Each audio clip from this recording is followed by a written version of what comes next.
English conversation kan lu ma thanem ngai thua thil kan soi lo kange ngun takin lo ngai thaula English in zirna konga apui nge cheu karing tlatani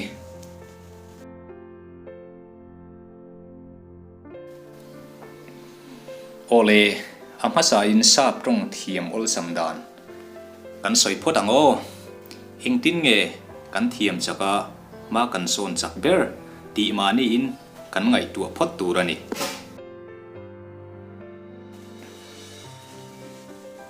apoi mo bera chuan enge i soi tura kha i hria dangai ni chumi tur chuan dictionary kha i kom ngei phot angaya chuan han hoi kwal tele i thut na bula khan enge om a ming hriat lo in am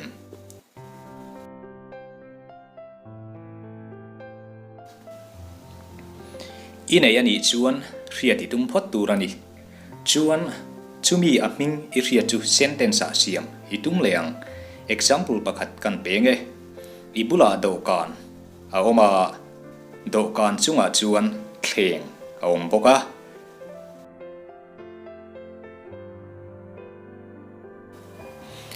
chuan enge dokan chu English in i hriat angai phota enge thleng chu English in i hriat le phot angai ani chuan sentence i thiam angin i siamang entiunan a plate is on the table thleng dokan chunga a om ti kha ani meya chu tiang zel chuan ma ni in ngai tuana i siam zel kha angai don ani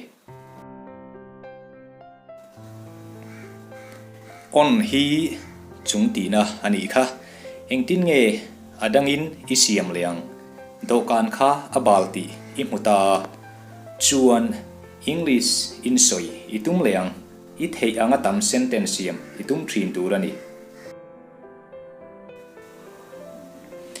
enge balchu o balchu dirty ani chuan sentence siam itum leang this table is very dirty he dokan hi abal hle mai okay I'll clean it off myself ole keiman kan ti fayange tiang sel khian kan bulami kha mani hriat thiam danin sentence siam kan tum thin turani chu chuan na satakin nangma kha apui don che a i hriat phak ba ka tam apui don che ti na ni chu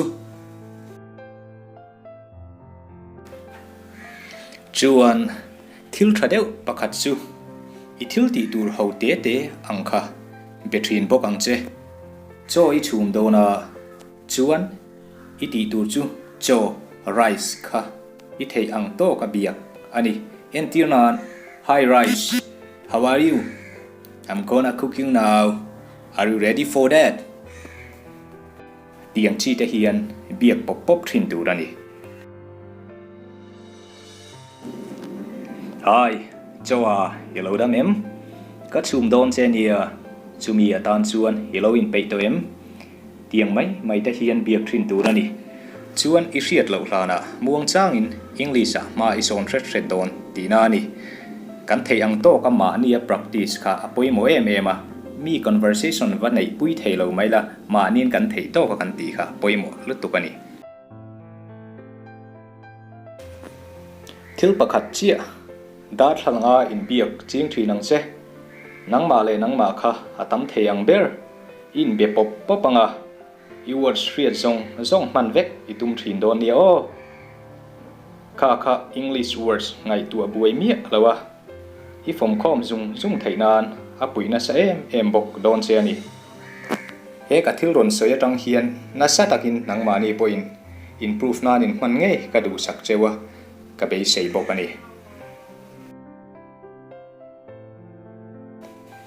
lamri dan pronunciation hi apoi mo em boka chu wang chuan i phone a khan i record anga a hnuwa i lam dikem ti ingai thathin don nia chu chuan apui le em don che ani tuna karon soi song hi inuna seng lut la apply la i theiang to ka tam English practice la chu chuan ni tin nuna changka na peng chenga ma son na sataka peng che ti hi ka chiang em ani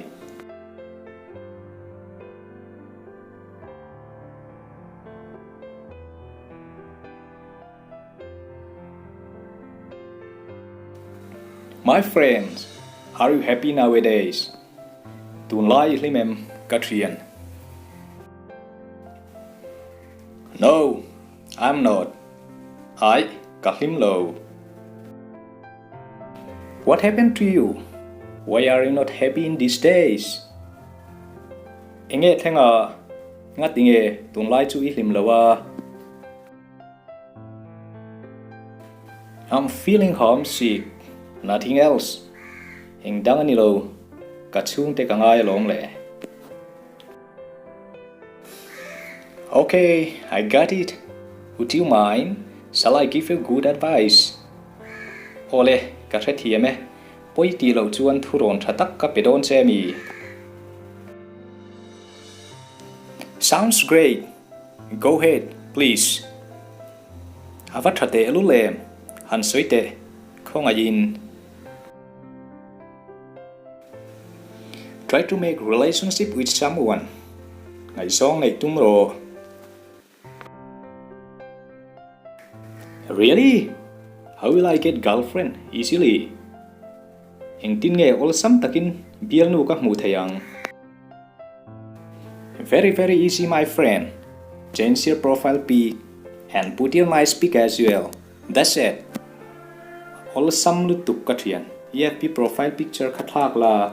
Chu jong chu ni mai lom.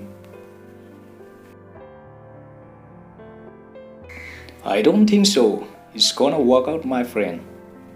A tho vak covering lo we Katrian.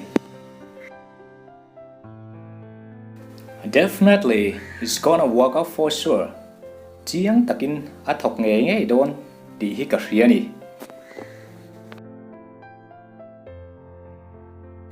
Okay, then let me change my WhatsApp DP as well.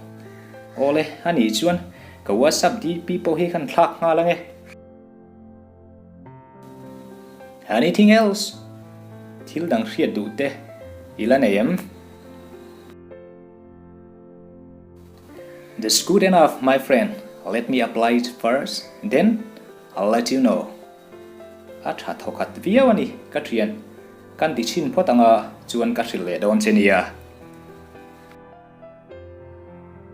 That's great, but don't be flirt very badly, okay? At halu tuke ma seler lu tuk suang cheo.